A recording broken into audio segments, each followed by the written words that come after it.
Good evening, everybody, and again we find ourselves in Soho on the Bath Chronicles. This is the Bath Chronicles, and what's been going on in the world?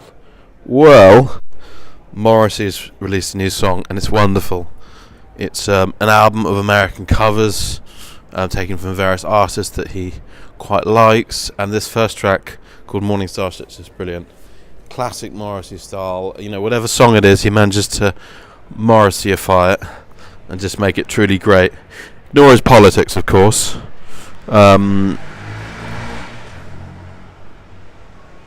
If you can, for a second. And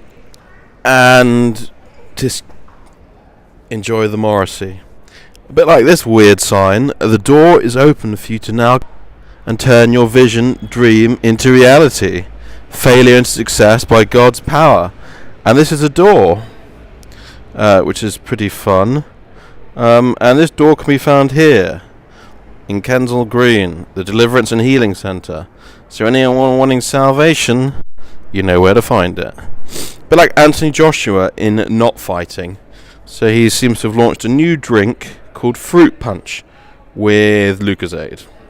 Very good, Anthony. Won't have a proper fight, will you? But you will take the money. Right, what else is here? So Monet is doing pretty well from Beyond the Grave. New record for one of his works, sold for 110 million. A landscape. I'm not sure. I suppose it must have been the south of France, Provence. This is his kind of zone. So yeah, it's a lot of money for a painting, isn't it? The value of an image, what it means to society. Interesting question. In it. So less joyous. Not that I'm sure. Show Me the Monet. That was a TV program, wasn't it, Sam? Moving on from Monet. My heart is broken. Daughter dies taking ecstasy. Anytime I hear these stories, I'm always really saddened because I feel like they're wholly preventable. Kids. Perhaps the answer is to educate kids about drugs earlier on in schools and quantities, because drugs do circumnavigate irrespective if they're illegal or not. So if there's more education, then things like this probably are preventable.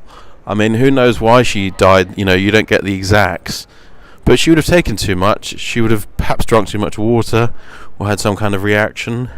Actually, I don't know. I am just guessing, to be fair. But basically, more education may lead to less deaths.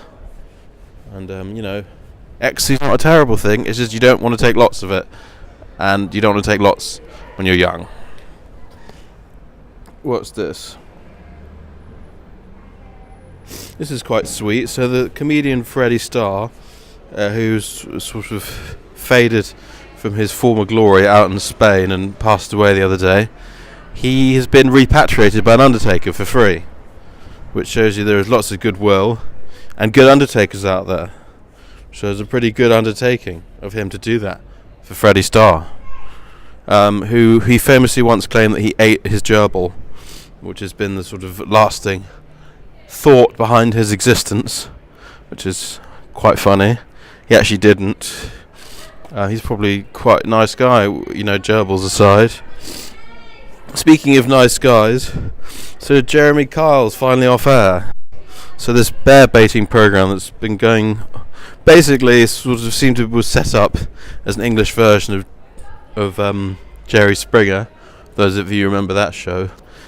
Someone took his lie detector test and was found out to be cheating and ended up topping themselves. Whether it's the public shame was too much. I don't really know how people end up on Jeremy Kyle. Maybe it's one of the cheating partners, or the person that feels like they're being cheated upon calls in after the show, and I'm sure he didn't call in. But yeah, it isn't the nicest program. It does kind of look at the underbelly of society and poke holes at it and tries to make it feel even worse. A little bit like sort of feudal TV, of a guy who owns all the land just shooting peasants.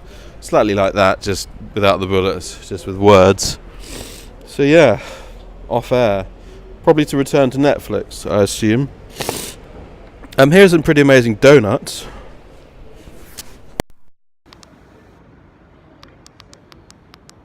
Oh, hang on, to restart that.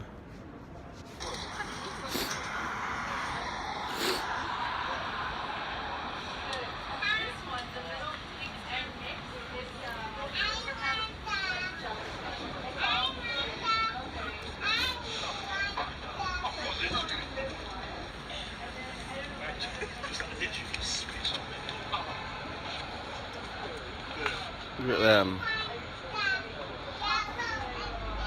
Love at first bite, I'm sure. This is sad news for anyone who's ever been here. The borderline is closing. The new owners, a promoter, can't make it work. So there it goes, another London venue. Disappeared to memory and the internet. Well done.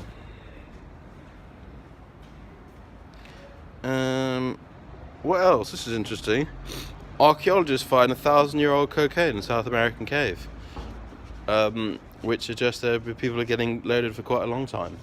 They also found some magic mushrooms in this bundle, so these cavemen were having a bit of a party before they went, basically.